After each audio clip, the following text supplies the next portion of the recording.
programang ito ay rated SPG. Striktong patnubay at gabay ng magulang ang kailangan. Maaaring may masiselang tema, lengguwahe, karahasan, sexual, horror o droga na hindi angkop sa mga... Saan ka ba galing? Kakadating mo lang ng Apex? Hindi!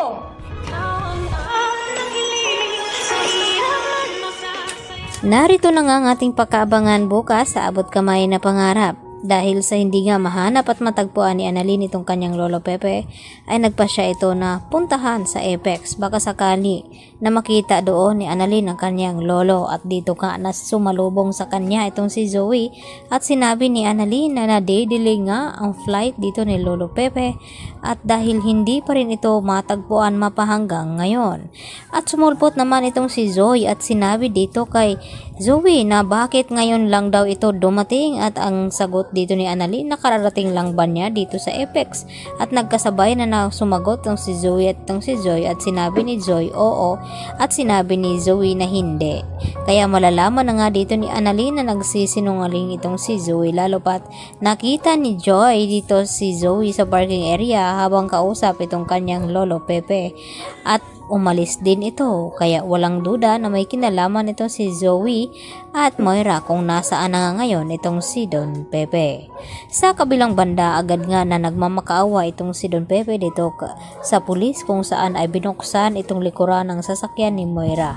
At dito na sinabi na tawagan daw itong kanyang anak upang ipaalam na tulungan ito dahil gusto nga siyang ikulong dito ni Moira at Zoe, at gusto siyang paslangin. At dahil dito, agad naman na sumunod itong pulis sa pakiusap dito ni Don Pepe, dahil tila nahihirapan na nga ito huminga dahil sa init nga doon sa likod ng sasakyan.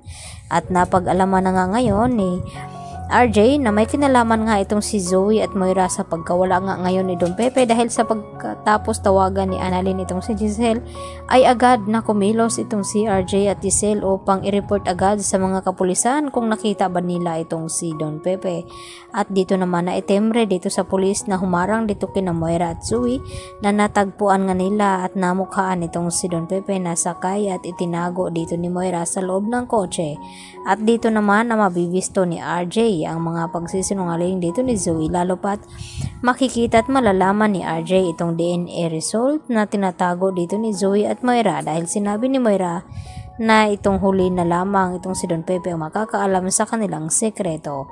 Subalit wala silang kaalam-alam na nakakuha ng kopya itong si Kinito bago nagtungo ng US upang mauna roon upang ihanda lahat ang mga kinakailangan na gawin dito ni Don Pepe. At dahil nagtaka ito, dahil hindi pa nga dumarating doon itong si Sir Pepe niya, kaya agad na bumalik at pinuntahan agad itong si Giselle at RJ, at dito nga nakumpirma dito nila RJ na bago daw sila maghiwalay ay nagpakuha ito ng DNA test dito ni Zoe at Annalyn, at nakumpirma na itong si Zoe ay hindi pala tunay na kadugo ni Don Pepe at hindi tunay na anak dito ni RJ.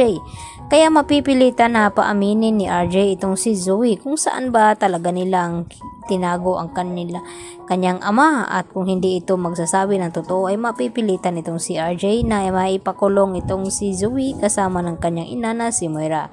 At dito naman na nanginig sa takot itong si Zoe dahil ayaw niya na makulong at magalit itong kanyang ama na si RJ. Lalo pa ngayon na hindi pa rin alam ni RJ na kung sino nga ang tunay na ama dito ni Zoe, dahil sa banta nga ni Don Pepe na kapag malaman niya kung sino ang ama dito ni Zoe ay pananagutin niya rin ito at sisiguraduhin na mabulok daw sa kulungan itong si Moira. Dahil sa takot ni Moira na makulong, napilitan naman na gumamit ng dahas itong si Moira upang pukpukin sa ulo itong si Don Pepe, kaya nahimatay ito at agad na itinago nila ni Zoe nang sa ganon ay hindi malaman ni RJ ang buong katotohanan. At dahil dito, hindi naman makakalusot itong sekreto na pinanghawakan ni Moira dahil may isa pang taong nakakaalam, at ito na nga ang si Kinito, at lalo pat hawak niya ang mga kopya na pinagawa nga ni Don Pepe sa kanya. Kaya yan naman nating pakatutukan bukas kung ano magiging kahinatnan sa pangkasinungalingan dito ni Zoe. Yan lang po at marami pong salamat.